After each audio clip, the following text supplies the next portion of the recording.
ஓம் சாந்தி.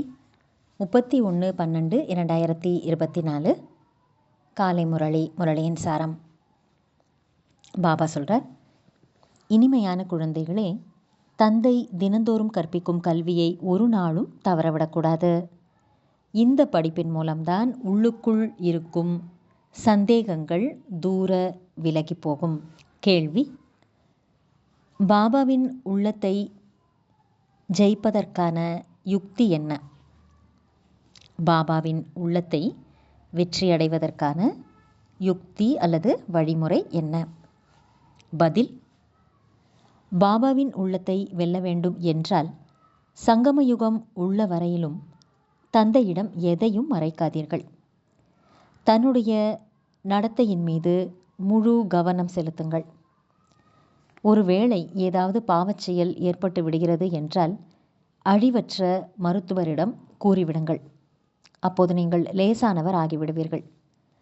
தந்தை அளிக்கும் அறிவுரைதான் அவர் நம்மீது காட்டும் இரக்கம் அல்லது கிருபை அல்லது ஆசீர்வாதமாகும்.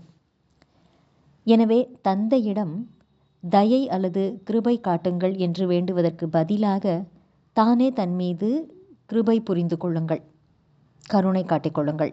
இப்பேற்பட்ட முயற்சியை செய்து தந்தையின் உள்ளத்தை வென்றுவிடுங்கள். ஓம் சாந்தி. இப்போது ஆன்மீக குழந்தைகளுக்கு புதிய உலகத்தில் சுகமும் பழைய உலகத்தில் துக்கமும் இருக்கிறது என்பது தெரியும். துக்கத்தில் எல்லோரும் துக்கத்தில் வந்து விடுகிறார்கள். சுகமான நேரத்தில் அனைவரும் சுகத்தில் வந்து விடுகிறார்கள். சுகமான உலகத்தில் துக்கத்தின் பெயர் அடையாளம் என்பது இல்லை. பிறகு எங்கு துக்கம் உள்ளதோ அங்கு சுகத்தின் பெயர் அடையாளம் இல்லை. எங்கு பாவம் உள்ளதோ அங்கு புண்ணியத்தின் பெயர் அடையாளம் இல்லை. எங்கு புண்ணியம் உள்ளதோ அங்கு பாவத்தின் பெயர் அடையாளம் இல்லை. அது எந்தெந்த இடங்கள்? ஒன்று சத்யுகம், மற்றொன்று கலியுகம். இதுவோ குழந்தைகளின் புத்தியில் அவசியம் இருக்கவே இருக்கும். இப்பொழுது துக்கத்தின் காலம் முடிவடைகிறது.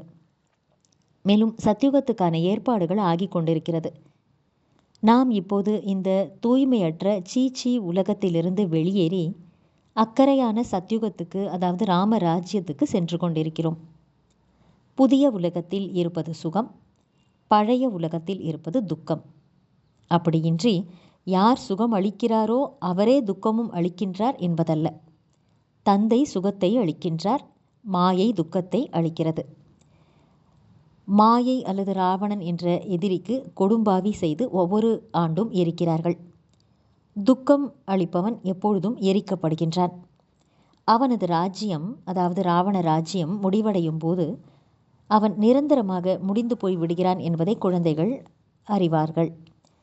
5 விகாரங்கள் தான் அனைவருக்கும் முதல், இடை, கடைசி காலங்களில் துக்கத்தை கொடுத்து கொண்டே வந்துள்ளன. நீங்கள் இங்கே அமர்ந்திருக்கிறீர்கள். அப்பொழுதும் கூட நாம் பாபாவிடம் செல்வோம் என்பதே உங்கள் புத்தியில் இருக்க வேண்டும். ராவணனையோ நீங்கள் தந்தை என்று கூற மாட்டீர்கள்.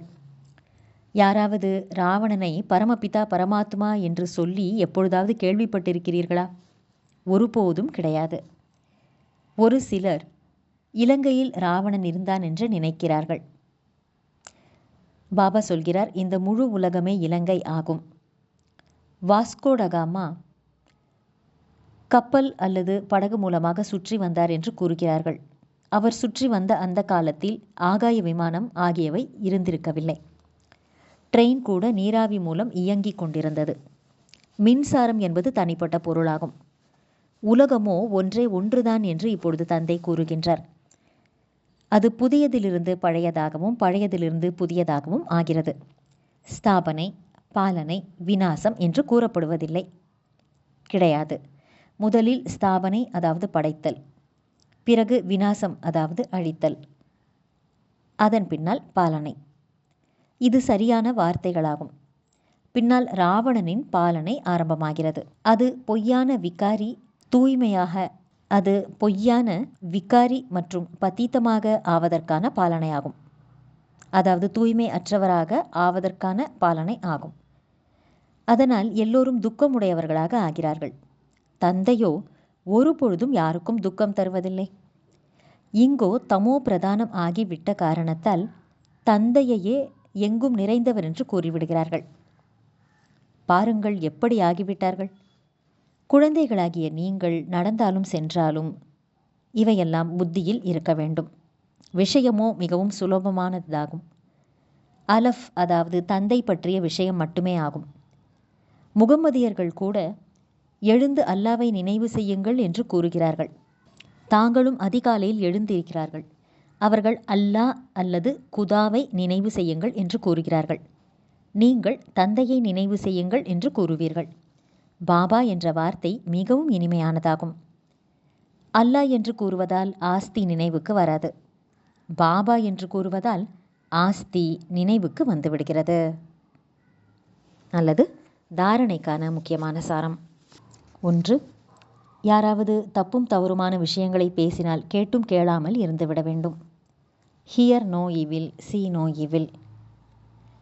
தீயதை கேட்காதீர்கள், பார்க்காதீர்கள், பேசாதீர்கள் என்று சொல்லப்படுகிறது.